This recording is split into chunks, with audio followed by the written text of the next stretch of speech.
អីយ៉ាកញ្ញាហៃរ៉ៃរ៉ាចេញមកនេះរូបសម្រស់មិនធម្មតានេះល្អយ៉ាងនេះចុះហេរ៉ូអីកូសាតម៉េះអាយ៉ាមើលរៀងគេអើយឡើងថែបមកប៉ុន្តែក៏មើល skill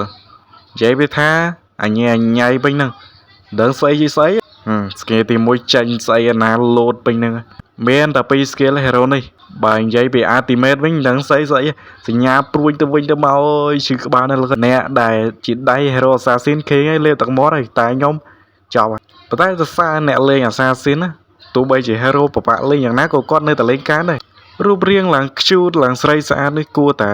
hero ស្រួលលេងតិចណាតែដល់ពេលចូលមកតេសមកនឹងស្អីប៉ុណ្ណឹងនិយាយពីរូបរាង10 លើ 10ប៉ុន្តែរឿង skill វិញចប់មកអញញ៉ៃពេញដល់ហ្នឹងនេះមើលអ្នកគ្នាមើល